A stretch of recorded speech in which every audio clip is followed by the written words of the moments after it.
एक ओर होगी मेरी शक्तिशाली नारायणी सेना जो कभी पराजित नहीं हुई,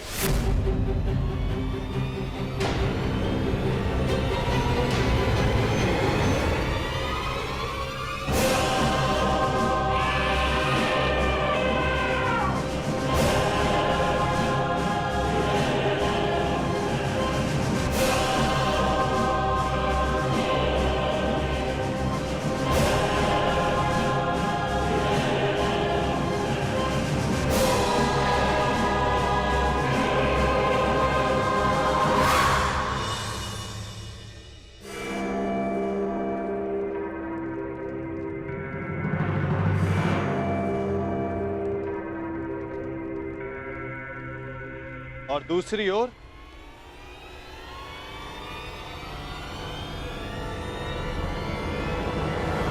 केवल मैं।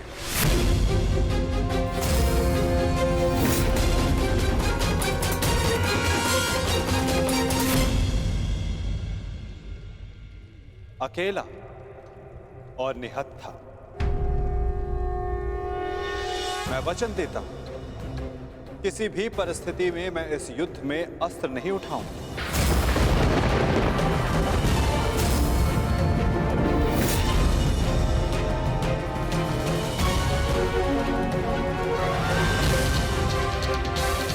ना ही धनुष, ना गदा, ना खड़ग, ना ही सुदर्शन चक्र। मैं किसी भी अस्त्र का प्रयोग नहीं करूंगा। क्या आप युद्ध में अस्त्र नहीं उठाएंगे?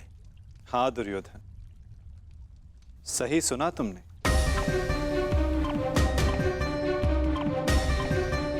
मैंने निर्णय ले लिया है कि मुझे क्या चाहिए। नहीं दुर्योधन, पहले तुम्हें मांगने का अवसर नहीं मिलेगा। क्या? ये मांग कुरुवंश के मध्य हो रही है और अर्जुन तुम्हारा अनुज है, और धर्म कहता है कि मांगने का पहला अधिकार अनुज का होता है। कोई अनुज नहीं है, वो शत्रु है ये मेरा।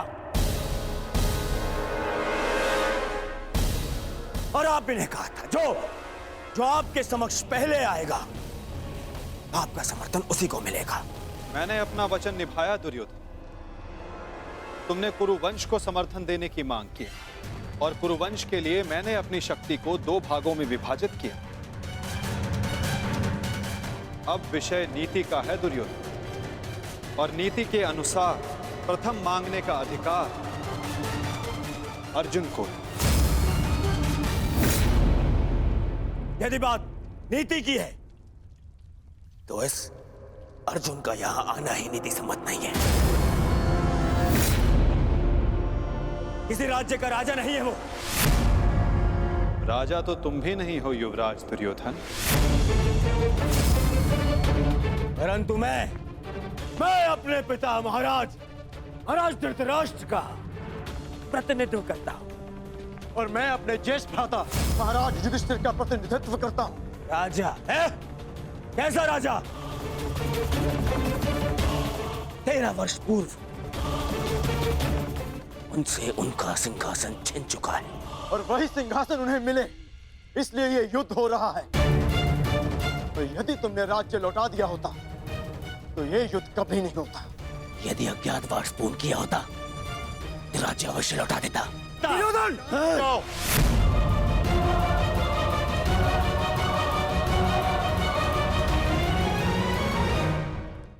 यदि अज्ञातवास पूर्ण किया होता तो राज्य अवश्य लौटा देता। दुर्योधन! शांत हो जाओ तुम दोनों।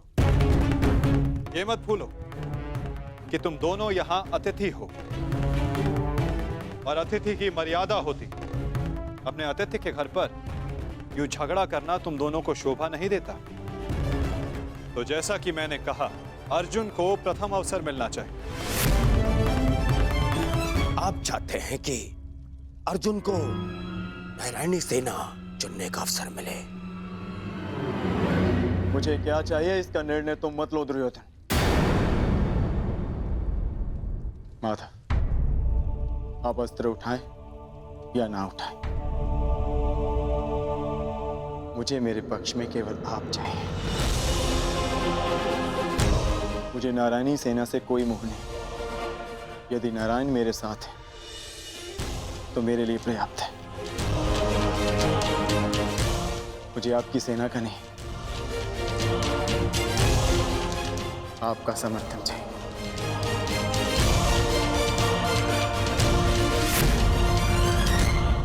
क्या आपको यह विनती स्वीकार है माता?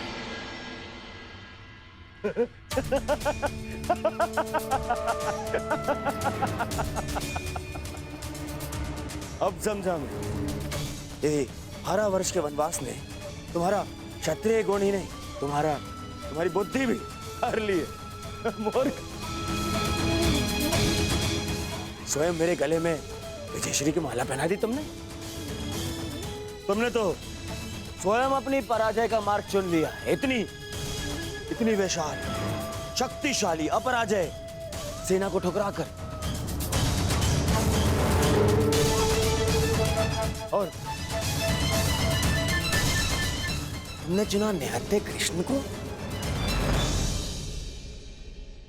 जो अब कदाचित स्वयं की रक्षा भी नहीं कर पाएगा युद्ध में। दिख रहा है मुझे कि कैसे तुम 5 पांडवों के शवों पर अट्ठास मारकर उत्सव मना रहा हूं मैं।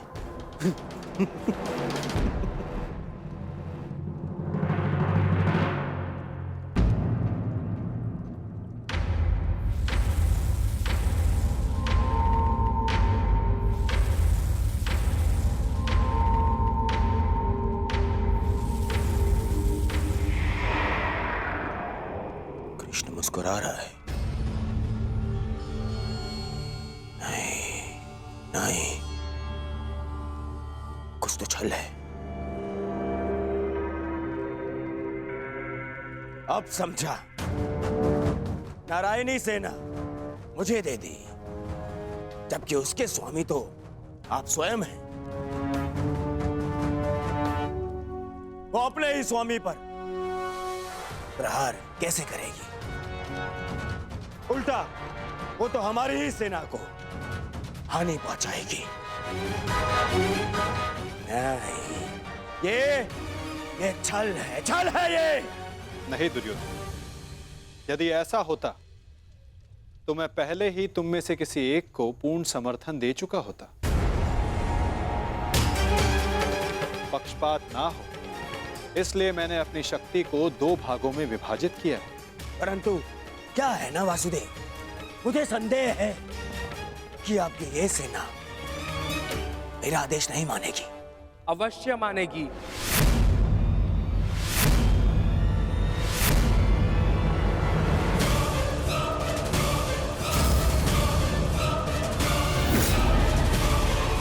क्योंकि मैं नारायणी सेना का नेतृत्व करूंगा। वसुरश्री,